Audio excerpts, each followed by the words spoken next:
Hello, I'm Juliet Mann, and this is the Agenda podcast, CGTN Europe's one-stop shop for smart, in-depth discussion of the issues that really matter in the world today. 5 years after the COVID pandemic, which devastated the industry, tourism is now back on its feet. But concerns about over-tourism and the impact of climate change are forcing the sector to look at new ways of operating. But what does that look like in practice? I spoke to Olga Kefalogianni, Greece's tourism minister, to find out more. Things are looking good for Greek tourism, aren't they? I mean, you've said that you expect 2025 to be exceptionally good. Why is that? Well, Greek tourism is blooming. We had a record year in 2023. We broke that record in 2024. And, it looks like 2025 will be an exceptional year. I mean, the first signs look really good, so we really expect that tourism will continue blooming in a country where tourism actually represents almost 20% of the GDP in terms of direct and indirect contribution. So you can understand what that means for the Greek economy. Strong, competitive, sustainable, that's your vision, isn't it, for Greek tourism? So what needs to change? Well, first of all, we have to make sure that future generations will be able to enjoy our beautiful country. So sustainability is actually a horizontal policy in all our policies. So we start with sustainability as a criterion for everything that we do. Because it's, of course, really important for people to visit our country and to enjoy our country, but at the same time, we need to find the correct balance when it comes to local communities and the infrastructure. So we have to make sure that both visitors and residents alike are able to be in Greece and enjoy their time, either if they are there as residents or if they're just visiting for a few days. Now, 2024 was the hottest year on record in Greece, in the summer, but also in the winter too. You had those wildfires that reached the outskirts of Athens. What's the impact of that heat, of extreme weather on Greek tourism? Well, first of all, let me just say that we've had some extreme conditions in certain days within the year, but it wasn't like a period of extreme heat. So we have had heat waves in the past as well. I mean, I even remember like in the 1980s that we had heat waves. And the thing is that right now, because of the climate crisis, it seems like we all need to take action. So this is why, first of all, we are monitoring what is happening.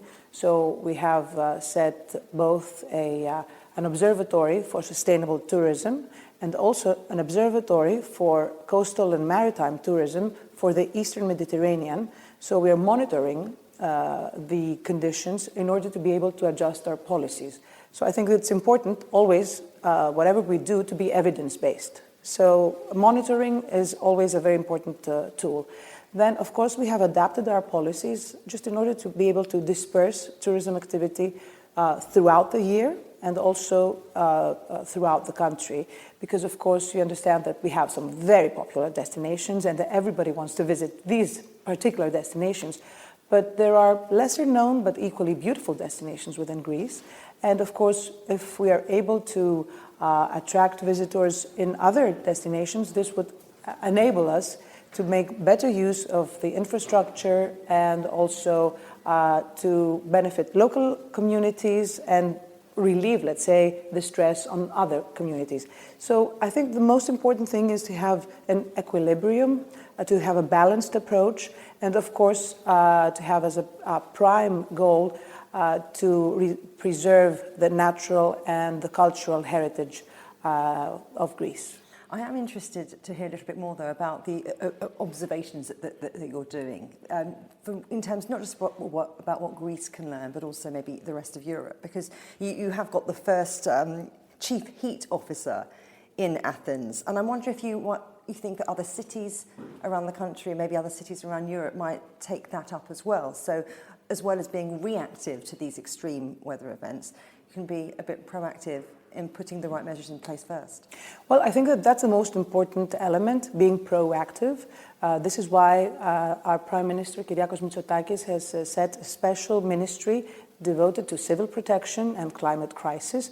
And this is important because we are actually, we have set the plans both for how to have all the precautionary measures not to have any crisis, but also to be able to react very effectively in case such crises occur.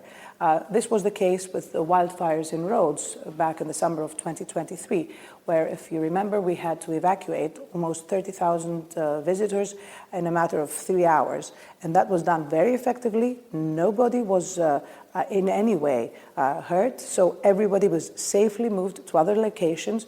And I think that this shows that, okay, crises can actually occur, but the really important thing is being able to handle these crises very effectively. Let's talk a little bit more about making Greece that all-year-round destination. You've hinted a little bit there about it. It's not just a place for summer holidays. So how are you doing that? What incentives are out there for businesses, for communities? What are you doing? Well, I understand that Greece, of course, is associated with beautiful summers and the beaches and the island vacation, but there's so much more to Greece, and this is what we're trying to promote. But also, we're trying to build more the infrastructure in order to attract visitors in other destinations and attract visitors for other experiences. So. First of all, we're trying to extend the season, and we have been very successful in doing so. We have had a record year last year in 2024, not just in the whole year, but we had a record when it comes to the first 5 months of the year, from January to May, and then October and November, which shows that people are starting to choose Greece as their destination outside the summer season. We are also trying to promote new experiences, so focusing more on thematic tourism. So we have amazing gastronomy, we have wine tourism, and then on the other side we have wellness and spa tourism. We are trying to promote more yachting and diving, and we are also allocating funds for the upgrade of our winter resorts. Because believe it or not, we have some amazing ski resorts and mountainous areas which are really beautiful. The natural beauty is there, and I know there are a lot of people who would love to visit, not just for skiing, but also for the adventure in the mountains. And there's always like an amazing cultural site nearby, and the opportunity to combine it with the visit in a winery. So, in effect, one can visit Greece outside the summer months and have different experiences depending on their likes. Now, you've tantalised us with that figure of 20% of GDP being attributed to tourism. But let's talk about numbers. How much is Greek tourism worth? What does it mean in terms of jobs and where the growth is going to come from next? Well, it's not just that it contributes to the Greek economy. So the direct contribution, it's almost 8%, but then we also calculate the indirect contribution because tourism, of course, affects a lot of other sectors of the economy. So this is why we are saying that it's almost 20% of contribution to the GDP when it comes to the indirect contribution as well. But it's really important as a job generator, and we are really trying to upgrade our tourism education, our vocational training. We're trying to provide programs for upskilling and reskilling of employees in the tourism sector. And of course, it's always a very important sector for investment. We have seen a lot of investment these past 10 years in the field of tourism. and a lot of interest, not just from traditional, let's say, Greek investors, because we have a lot of Greek hoteliers which are very knowledgeable, let's say, of the sector, of the subject, and they have also invested a lot when it comes to their own offering. But we have also seen a lot of international, very well-known brands sharing an interest in investing in Greece. And this is very positive because, of course, attracting investment and having international investors coming in for tourism is extremely positive. But I want some numbers. You've talked about percentages here, but how many billions of dollars are we talking about here, and what's the potential? Well, for Greece, having 22 billion as a revenue from tourism, the direct revenue each year, is of course a very big contribution. And the important thing is that it not only gives this push to the Greek economy as a whole, it's a way also to be able to give to the local economies as well. So the contribution of tourism is also very well seen when it comes down to the local economies, to the local communities. And I think that this is equally important. Then when it comes to investment, we have seen that in the past 10 years, we have had twice as many five-star hotels as we did 10 years ago. So let's talk about those visitors and where they're coming from, because China is a hugely important market, isn't it, for Greece and for the tourism sector. Have you noticed a change since China reopened post-COVID? Well, we have had the opportunity to welcome a lot of visitors from China, and the important thing for us is that actually they are visitors who would like to come to Greece outside the main season, and this is why you would see a lot of visitors from China in various locations in Greece, even in the month of February. And it's also important for us that they are interested in our cultural offering. Of course, Greece is the cradle of Western civilization, and I think that this makes it really attractive to Chinese visitors who are on their own side, let's say that those that have built the Eastern civilization. So I think that it's in a way really interesting to explore Western civilization being in Greece, and we see a lot of Chinese visitors really trying to have this experience, the cultural tourism experience, and we are really trying to get the numbers up. And what about Greeks visiting China? Because I understood that you are now part of the visa-free program.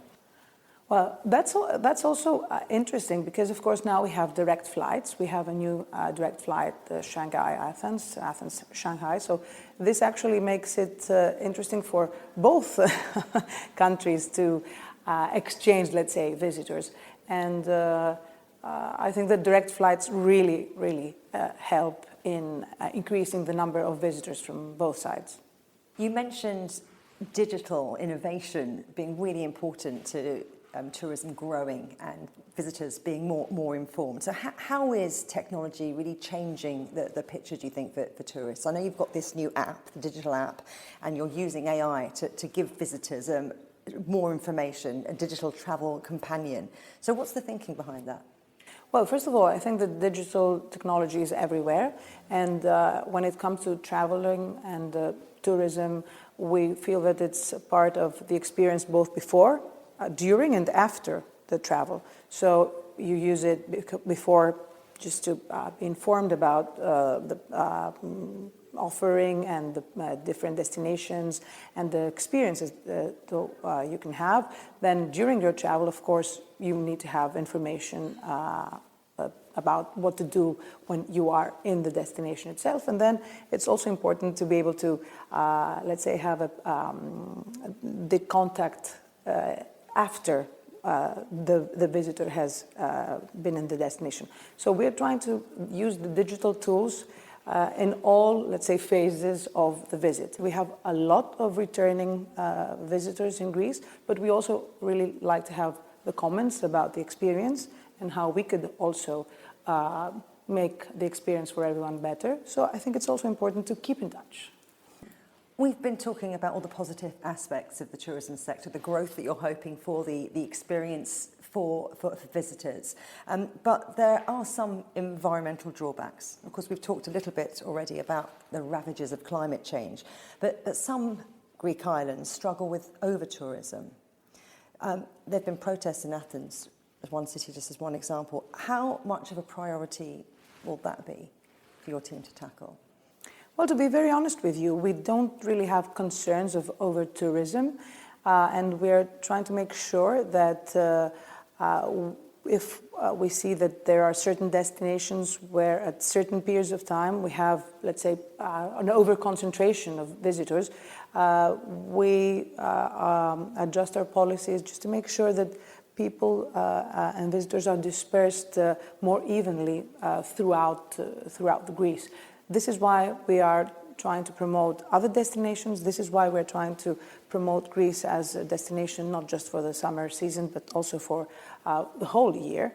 And I think that even Greeks would be very positive when it comes to tourism. I don't think that we have the same sentiment that we have seen in other countries. Greeks understand how important it is to be a country that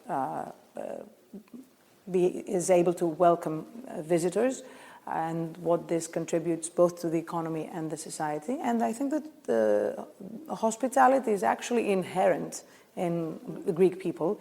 You would have Homer back in the 8th century BC talking about how important it is to welcome visitors.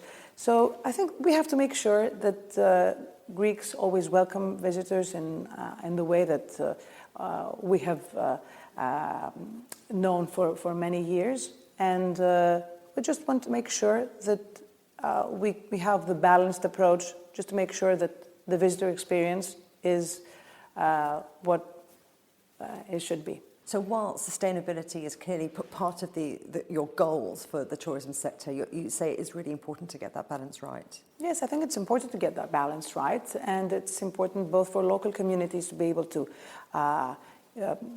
actually get the positive impact of tourism, while on the other hand being able to enjoy their everyday life.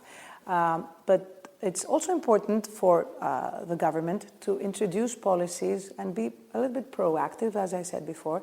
So we have already introduced, in collaboration with the Greek Hoteliers Association, this new way of classifying hotels in terms of their sustainability practices. So their energy consumption, their waste management, water management. And this will be like a world, we would be like pioneers globally, having this classification system based on sustainability criteria. So I think this is really important, that we are there before things turn more difficult. We're trying to be proactive rather than reactive. And I think that this is what makes Greece, let's say, right now, in a good position when it comes to tourism, because our aim is to balance the positive contribution while, on the other hand, making sure that we preserve the natural and the cultural environment of our country. You have the vision, there are policies in place and more to come to realise your ambitions. Where could the potential headwinds come from? There are always challenges, and of course tourism is a sector which is affected by all sorts of external conditions. So of course I think that it's important for us as a Ministry of Tourism to make sure that we incorporate sustainability criteria have a very resilient sector. But of course, we always need to be able to react to new challenges. And given the current global situation, actually, you never know where these challenges will come from. So it's important to be there and be able to really react very effectively when these challenges come up. Well, that's the now. Now we need to get out your crystal ball and throw your vision to the future. What do the next 10 years look like? What's your outlook for the Greek tourism sector? Well, I think that it's important actually to preserve the authenticity of Greece. I think this is what has made us a very attractive destination throughout the years. So being able to provide authentic experiences, being able to really provide the Greek hospitality, which we are renowned for, the amazing gastronomy, using local products, so combining, let's say, tourism with our agricultural products, and now also wine tourism, which is growing. I see the future in a way of making sure that what has made us attractive up to now, so our significant past, is preserved in a very contemporary way, just to be able to attract future visitors in the way that we are attractive right now. Olga Kefalogianni, thank you very much. Thank you so much. We hope to see you in Greece soon.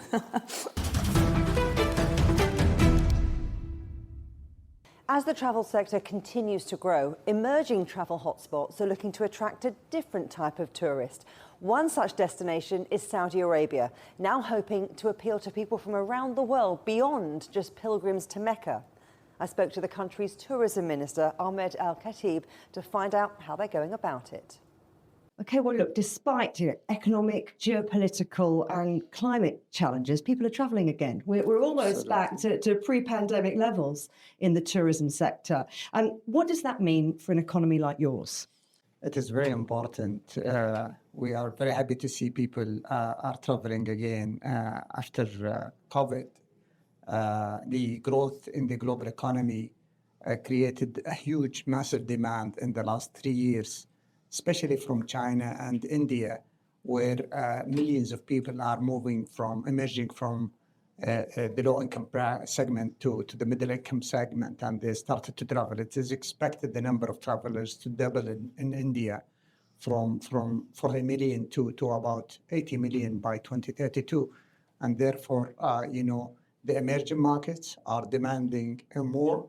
And for us in Saudi Arabia, travel and tourism is a main pillar of 2030 vision, where we opened up this sector back in 2019 for people to come and explore the beauty and the culture and the welcoming nation in Saudi Arabia, and to further diversify our economy and make it more resilient. And therefore, tourism for us in Saudi Arabia is very, very important. Yep. We have a lot to succeed. We have the mountains in the south, the beautiful beaches at the Red Sea, untouched virgin.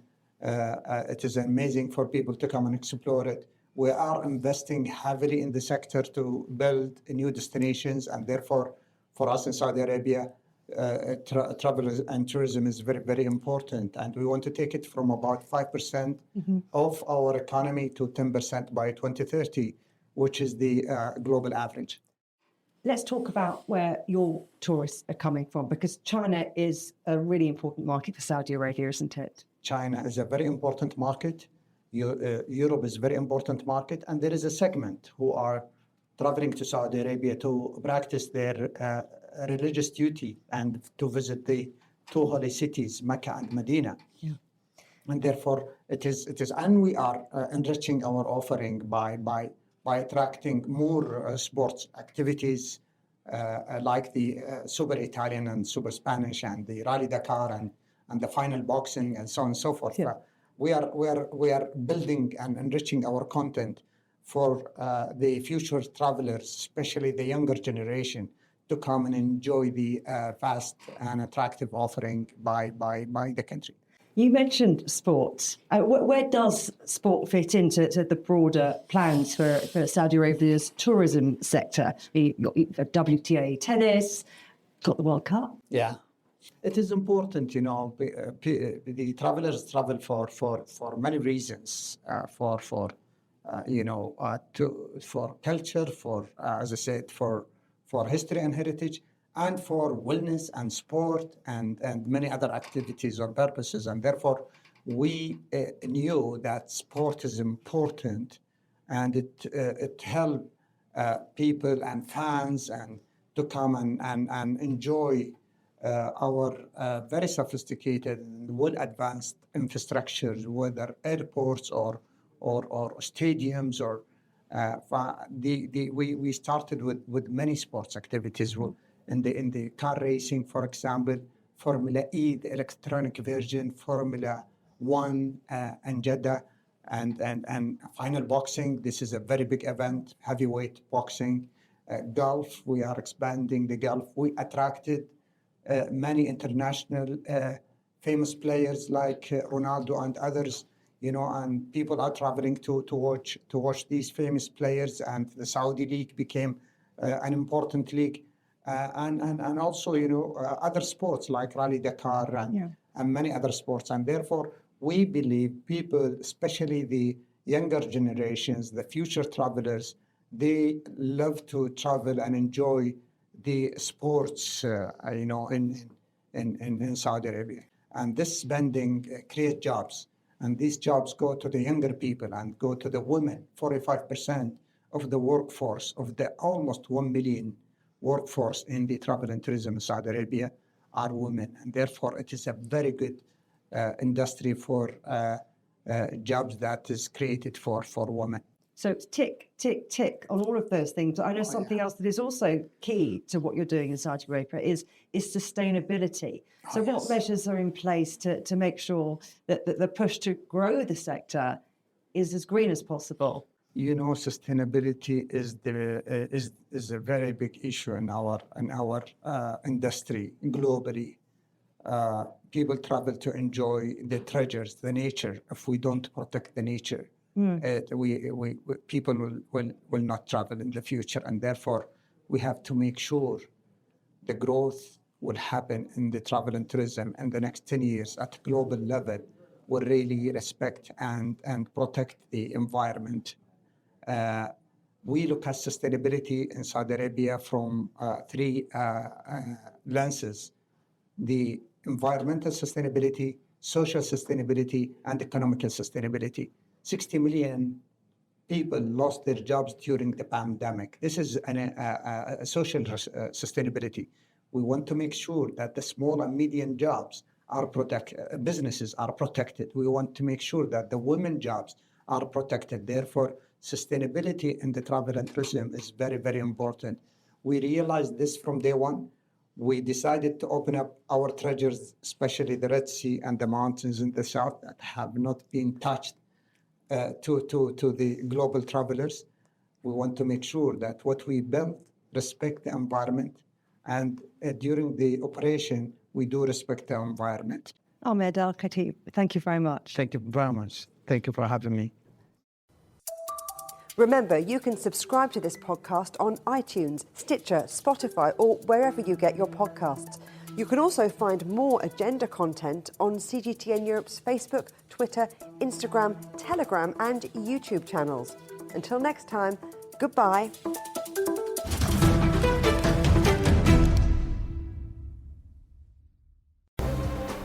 The most interesting questions. Are there other living beings beyond Earth? Will man or machine be in charge? Great question. Always have more than one answer. Well, hold on, let me just draw up a list. And always come from more than one person. That's where the credibility lies. The concept of having a machinery which is alive and evolving didn't wait for us. The end of inequality of incomes and wealth around the world, can you imagine how difficult that is at the moment to achieve? Every episode, Stephen Cole, Murray Beveridge, and some of the brightest minds out there shed light on the answers to some of the most intriguing questions. There are two ways of looking at this. Machines can't really discriminate between civilian and military targets. The Answers Project, maybe we need to just look at this in a bit more detail. Extraordinary claims require extraordinary evidence. The Answers Project, a new podcast from CGTN Europe.